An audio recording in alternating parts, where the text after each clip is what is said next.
নমস্কার, ফিনান্স বাংলা গাইডের আরেকটি নতুন ভিডিওতে। আজকের ভিডিওতে আমরা প্রধানত আলোচনা করব ফর্ম 121 সম্বন্ধে, এবং এটি একটি আগের ভিডিও, রেফারেন্স ভিডিও।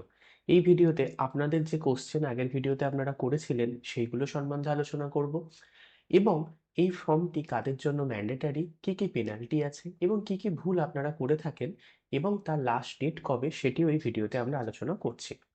দেখুন, যদি এই ভিডিওটা দেখেন তাহলে আগের এই ভিডিওটি আগে দেখে নিন। এটাতে আমি সমস্ত জিনিসটা ভালো করে বুঝিয়েছি। এটি তার রেফারেন্স ভিডিও। তো প্রথমেই ফর্ম 121-এর লাস্ট ডেট কবে?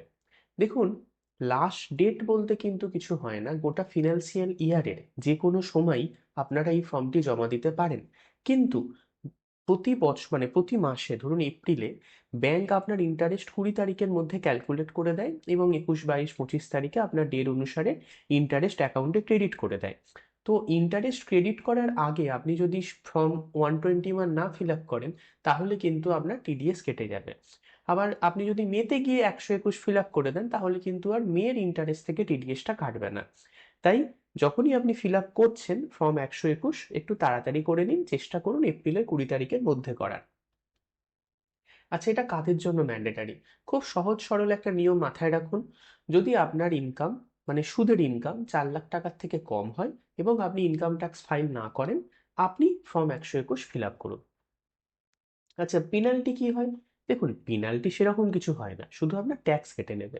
হ্যাঁ, এবার ধরুন আপনার 50,000 টাকার মতো সুদ পান বা তার নিচে সুদ পান, আপনি সিনিয়র সিটিজেন, সেক্ষেত্রে আপনার এমনিও ট্যাক্স কাটবে না। এর বেশি হলে তবেই কিন্তু ট্যাক্স কাটবে। আচ্ছা, কি কি ভুল করে সাধারণত মানুষ? দেখুন, ভুল অনেক রকমের হয়। প্রধান ভুল যেটা করেন, ফর্ম ফিল আপের সময় অনেক সময় প্যান কার্ড নাম্বারটা ঠিক করে লেখেন না, ভুল লেখেন, বোঝা যায় না। সেক্ষেত্রে ব্যাংক কর্তৃপক্ষ যখন আপনার ফর্মটি ফিল আপ করছেন, তারা খেয়ে দে কাজ নেই 100টা বা 1000টা ফর্মের মধ্যে আপনার প্যান নাম্বারটা সিস্টেম থেকে খুঁজে খুঁজে লিখবে। সে ছেড়ে দেবে, পাশে সরিয়ে রাখবে, অন্য ফর্ম দেবে। তাই আপনার দায়িত্ব হচ্ছে আপনার ফর্মটা ঠিক করে ফিল আপ করা। অনেকে কি করে, পরবর্তী যে ভুলটি করেন, ধরুন আপনার একটা ফিক্সড ডিপোজিট আছে যার সুদ পান আপনি 6,000 টাকা, কিন্তু আপনি কি করলেন, ওখানে গিয়ে 1 লাখ টাকা লিখে দিলেন আপনার ফিক্সড ডিপোজিটের টোটাল, যে ফিক্সড ডিপোজিটের অ্যামাউন্ট আপনি সেটাই লিখে দিলেন।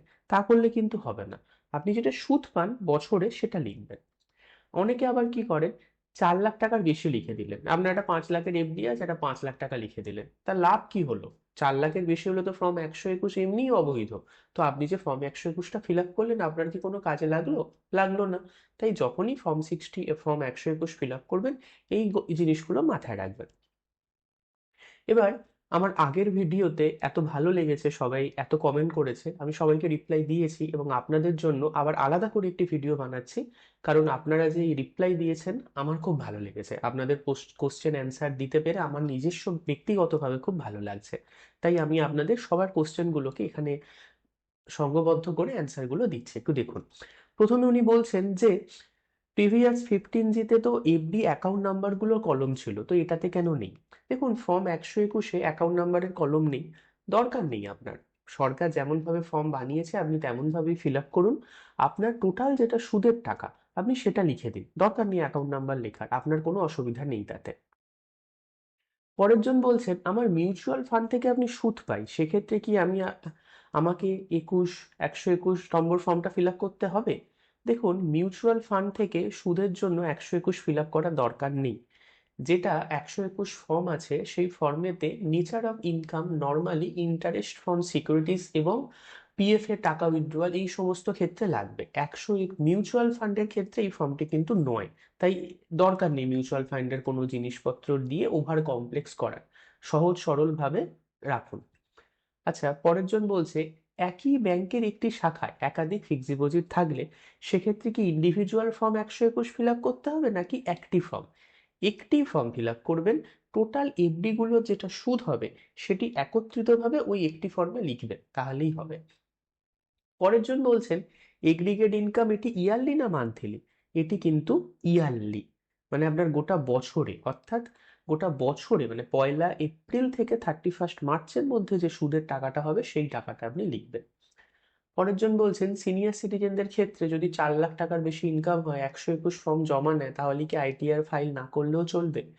দেখুন, না করলেও চলবে, আমি বলবো না যে করতেই হবে, কিন্তু নিয়ম করার, কেন? কারণ 12 লাখ টাকা পর্যন্ত যে ছাড়টা দিচ্ছে সেটা হচ্ছে ট্যাক্স রিফান্ড, কিন্তু সরকার বলছে 4 লাখ টাকার বেশি আপনি যদি ইনকাম করেন আপনি ট্যাক্স ফাইল করুন। তাই আপনি ট্যাক্স ফাইল করুন, ম্যান্ডেটারি অবশ্যই, কিন্তু না করলেও চলবে। আপনার তো আপনার ট্যাক্সও এখানে কোনো কাটছে না, যেহেতু আপনি 121 ফিল আপ করে দিয়েছেন এবং তাতে হয়তো ডিক্লেয়ার করে দিয়েছেন যে আপনি 4 লাখ টাকার থেকে কম পাচ্ছেন, সেক্ষেত্রে আপনার ট্যাক্সও কাটছে না। আর 4 লাখ টাকার থেকে বেশি যে পেনশন থেকে ইনকাম পাচ্ছেন সেখান থেকেও কোনো ইনকাম ট্যাক্স রিটার্ন ফাইল করতে হচ্ছে, মানে ইনকাম ট্যাক্স কাটছে না।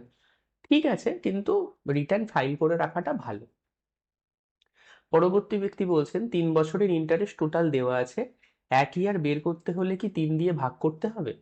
দেখুন, ওনাকে আমি রিপ্লাই দিয়েছি 3 দিয়ে ভাগ করতে হবে।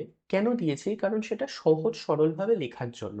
আপনারাও জানেন ব্যাংকে যখন কোনো আমরা ফিক্সড ডিপোজিট করি সেটা বেসিক্যালি কম্পাউন্ড ইন্টারেস্টে হয়, তাই তো?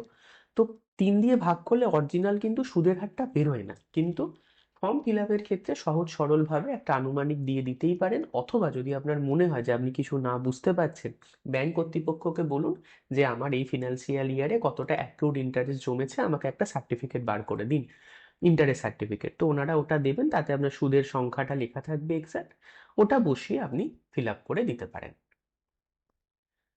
সঠিক সিদ্ধান্ত নিন, টাকা বাঁচান। আমার চ্যানেলটি প্লিজ সাবস্ক্রাইব করুন। প্রচুর কমেন্ট করছেন, ভিডিও দেখছেন, ভালো লাগছে, সাবস্ক্রাইব করলে আরো ভালো লাগবে, নতুন চ্যানেল গ্রো করতে একটু সাহায্য করুন। ধন্যবাদ।